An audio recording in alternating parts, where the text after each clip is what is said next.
Hello students, দেব coaching সেন্টারে সবাইকে স্বাগত।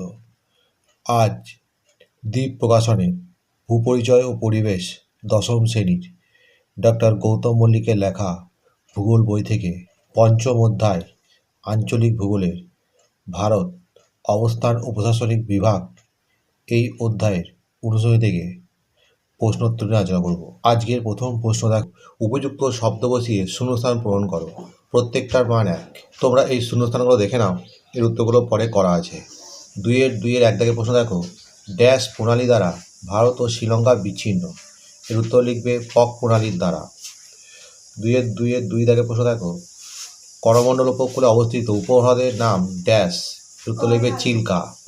তিন দাগের প্রশ্ন দেখো, ব্রহ্মপুত্র নদের ড্যাশ দ্বীপ পৃথিবীর বৃহত্তম নদীচর। এর উত্তর হবে মাজুলি দ্বীপ। চার দাগের প্রশ্ন দেখো, ড্যাশ এর কাছে গঙ্গা নদী সমভূমিতে নেমেছে। এর উত্তর লিখবে হরিদ্বার। পাঁচ দাগের প্রশ্ন দেখো, ভারতে প্রবাহিত ড্যাশ বায়ু একটি সাময়িক বায়ু। এর উত্তর লিখবে মৌসুমী বায়ু। ছয় দাগের শূন্যস্থান দেখো, ভারতে বৃষ্টিপাতের অধিকাংশই ড্যাশ পদ্ধতিতে হয়। এর উত্তর লিখবে দক্ষিণ পশ্চিম মৌসুমী বায়ু পদ্ধতিতে হয়। 7 দাগের প্রশ্ন দেখো, পশ্চিম ঘাট পর্বতের পশ্চিম ঢালে ড্যাশ অরণ্য আছে। এর উত্তর লিখবে ক্রান্তীয় চিরহরিৎ অরণ্য আছে। 8 দাগের শূন্যস্থান দেখো, ড্যাশ অঞ্চল তুলো চাষের জন্য বিখ্যাত। এর উত্তর লিখবে কালোমাটি বা রেগুর মৃত্তিকা। 9 দাগের শূন্যস্থান দেখো, ভারতের বৃহত্তম ম্যানগ্রোভ অরণ্য হলো ড্যাশ। এর উত্তর লিখবে সুন্দরবন। 10 দাগের প্রশ্ন দেখো, ভারতের অধিকাংশ জায়গায় ড্যাশ গাছের বনভূমি আছে। এর উত্তর লিখবে ক্রান্তীয় পর্ণমোচী গাছের। এরপরে স্তম্ভ মেলাও, প্রত্যেকটার মান এক। 3-1 মালনাদ এর সঙ্গে হবে 4। কর্ণাটক মালভূমি নিচু অংশ। 2 দাগে দেখো ময়দান, এর সঙ্গে হবে 10 মেঘালয়। 3 দেখো চিল্কা, এর সঙ্গে হবে 8 ভারতের বৃহত্তম উপহ্রদ। 4 দাগে দেখো লুনি, এর সঙ্গে হবে 3 অন্তর্বাহিনী নদী। 5 দাগে দেখো মৌসুমী নাম, এর সঙ্গে হবে 1 পৃথিবীর সর্বাধিক বৃষ্টিবহুল স্থান। 6 দাগে দেখো মিকির, এর সঙ্গে হবে 7 কর্ণাটক মালভূমির তরঙ্গায়িত অংশ। 7 দাগে দেখো সেগুন, এর সঙ্গে হবে 9 আর্দ্র পর্ণমোচী উদ্ভিদ। 8 দাগে দেখো পাইন, এর সঙ্গে হবে 6 সরলবর্গীয় উদ্ভিদ। 9 দাগে দেখো রেগুর, এর সঙ্গে হবে 5 কৃষ্ণ বা কালো মাটি। 10 দাগে দেখো কোলেরু, এর সঙ্গে হবে 2 অন্ধ্র উপকূল। 4 দাগের প্রশ্নগুলো দেখো, 1 কথায় উত্তর দাও। বিকল্প প্রশ্নগুলি লক্ষণীয়, প্রত্যেকটার মান 1। এই প্রশ্নগুলো তোমরা দেখো, এর উত্তরগুলো পরে করা আছে।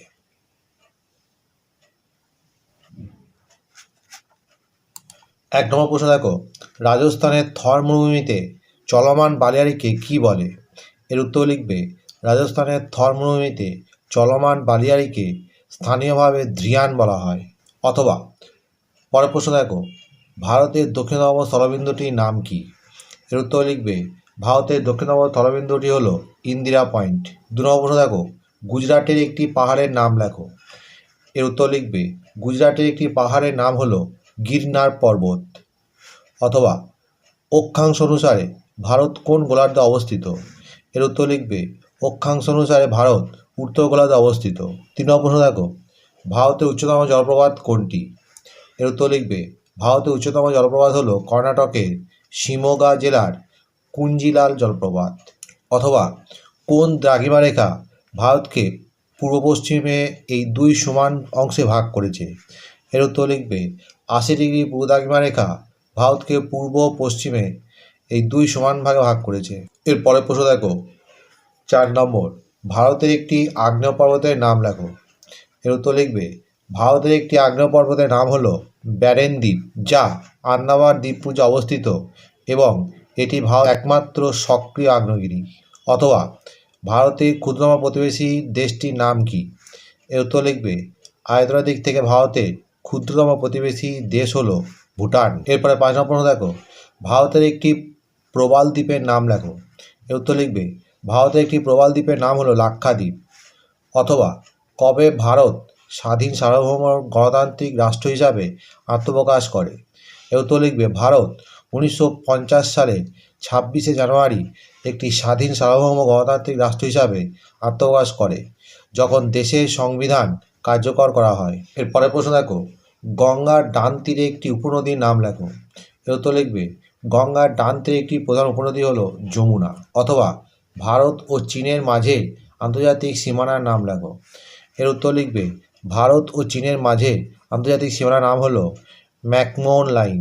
এর পরের প্রশ্ন দেখো, ভারতের একটি লবণাক্ত হ্রদের নাম লেখো।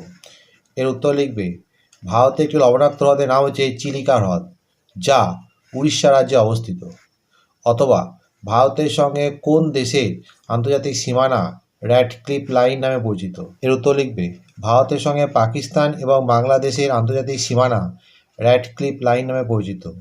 এই রেখাটি 1948 সালে ভারত বিভাগের সময় ব্রিটিশ আইনজীবী স্যার সিরিল র্যাডক্লিফের নেতৃত্বে ভারত ও তৎকালীন পূর্ব পাকিস্তান, বর্তমানে বাংলাদেশ এবং পশ্চিম পাকিস্তানের মধ্যেকার সীমানা নির্ধারণ করেছিল। এর উত্তর লিখবে, ভারতে একটি উল্লেখযোগ্য বহুমুখী নদী উপত্যকা পরিকল্পনা হলো ভাকরা নাঙ্গাল প্রকল্প।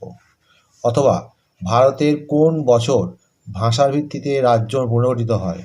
এর উত্তর লিখবে, ভারতে 1956 সালে ভাষাগত ভিত্তিতে রাজ্য পুনর্গঠন করা হয়েছিল। এর পরের প্রশ্ন দেখো, ভারতের শীতকালীন স্থায়িত্ব ক মাস। এর উত্তর লিখবে, ভারতের শীতকাল সাধারণত নভেম্বর থেকে ফেব্রুয়ারি মাস পর্যন্ত স্থায়ী হয়, যা প্রায় 4 মাস। অথবা বর্তমানে ভারতের নবীনতম রাজ্যটির নাম কি। এর উত্তর লিখবে, বর্তমানে ভারতে নবীনতম রাজ্যটি হলো তেলেঙ্গানা, যা 2 জুন 2014 সালে অন্ধ্রপ্রদেশ রাজ্য থেকে পৃথক হয়ে গঠিত হয়। এরপরে 10 নম্বর প্রশ্ন দেখো, ভারতের ওপর দিয়ে প্রবাহিত প্রধান বায়ুপ্রবাহটির নাম কি। এর উত্তর লিখবে, ভারতের ওপর দিয়ে প্রবাহিত প্রধান বায়ুপ্রবাহ হলো মৌসুমী বায়ু। অথবা ভারতের বর্তমানে কয়টি কেন্দ্রশাসিত অঞ্চল আছে। এর উত্তর লিখবে, বর্তমানে ভারতে 8টি কেন্দ্রশাসিত অঞ্চল আছে। এগুলি হলো আন্দামান ও নিকোবর দ্বীপপুঞ্জ, চণ্ডীগড়, দাদরা ও নগর হাভেলি এবং দমন ও দিউ, দিল্লি, জম্মু ও কাশ্মীর, লাদাখ, লক্ষদ্বীপ এবং পুদুচেরি। এর পরের প্রশ্ন দেখো, 11 নম্বর, আন্দামান নিকোবর দ্বীপপুঞ্জে প্রধানত কয় ধরনের অরণ্য আছে। এর উত্তর লিখবে, আন্দামান নিকোবর দ্বীপপুঞ্জে প্রধানত চিরহরিৎ, আধা চিরসবুজ এবং আর্দ্র পর্ণমোচী বন দেখতে পাওয়া যায়। এখানকার বনভূমিগুলিও ঘন, সমৃদ্ধ এবং বিভিন্ন ধরনের উদ্ভিদ ও প্রাণী সমাহার দেখা যায়। অথবা ভারতের কোন ভূপ্রাকৃতিক বিভাগটি শস্য ভাণ্ডার নামে পরিচিত। এর উত্তর লিখবে, ভারতের উত্তর সমভূমি অঞ্চলকে শস্য ভাণ্ডার বলা হয়, কারণ এই অঞ্চলে প্রচুর পরিমাণে পলিমাটি রয়েছে, যা কৃষিকাজের জন্য অত্যন্ত উপযোগী। এর পরের প্রশ্ন দেখো, ভারতের কোন রাজ্যে সেচ সেবিত জমির পরিমাণ সর্বোচ্চ। এর উত্তর লিখবে, ভারতের যে রাজ্যে সেচ সেবিত জমির পরিমাণ সর্বোচ্চ সেটি হলো উত্তরপ্রদেশ। এটি প্রায় 17.6 মিলিয়ন হেক্টর সেচযুক্ত জমি নিয়ে ভারতে প্রথম স্থানে রয়েছে। অথবা গোদাবরী একটি উপনদীর নাম করো। এর উত্তর লিখবে, গোদাবরী একটি উপনদী হলো প্রাণহিতা। প্রাণহিতা হলো গোদাবরীর বৃহত্তম উপনদী। এর পরের প্রশ্ন দেখো, ভারতের দক্ষিণতম স্থলবিন্দু কোনটি। এর উত্তর লিখবে, ভারতের দক্ষিণতম স্থলবিন্দু হলো ইন্দিরা পয়েন্ট। এটি আন্দামান ও নিকোবর দ্বীপপুঞ্জের বৃহৎ নিকোবর দ্বীপে অবস্থিত এবং এটি ভারত মহাসাগরে অবস্থিত। অথবা কোন নদীর গতিপথে ধনাধার বা ধোঁয়াধার জলপ্রপাত সৃষ্টি হয়েছে। এর উত্তর লিখবে, নর্মদা নদীর গতিপথে ধোঁয়াধার জলপ্রপাত সৃষ্টি হয়েছে। মধ্যপ্রদেশের জবলপুর জেলা অবস্থিত এই জলপ্রপাতটি নর্মদা নদীর দ্বারা গঠিত হয়েছে এবং এটি 30 মিটার উঁচু।